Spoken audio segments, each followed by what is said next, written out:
Bradford শহরের Lister পার্কে Asian স্ট্যান্ডার্ডের উদ্যোগে আয়োজিত হলো দুদিনব্যাপী ফুড অ্যান্ড লাইফস্টাইল ফেস্টিভ্যাল। বৃষ্টির কারণে মেলা তেমন না জমলেও তার ভেতরেই নাচে গানে দেশীয় সংস্কৃতি তুলে ধরে বাংলাদেশিরা। বিস্তারিত থাকছে নূরে আলম রব্বানির রিপোর্টে।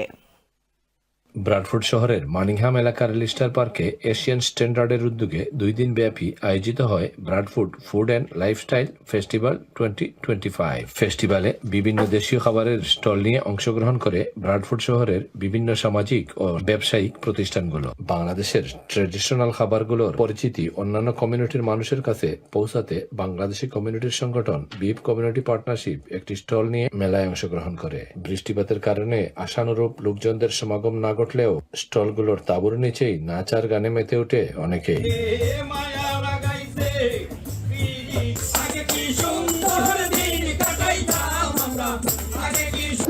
এই মেলাতে বাংলাদেশি সংস্কৃতি, বাংলাদেশি হেরিটেজ ও বাংলাদেশের খাদ্য প্রমোট করার জন্য বিপ কমিউনিটি পার্টনারশিপ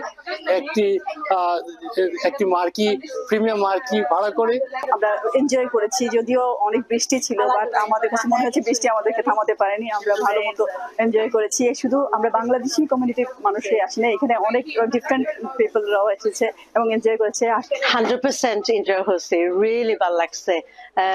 কেতা হইতাম বৃষ্টিদের, কিন্তু আমরা স্পিরিট ভালো রয়েছে।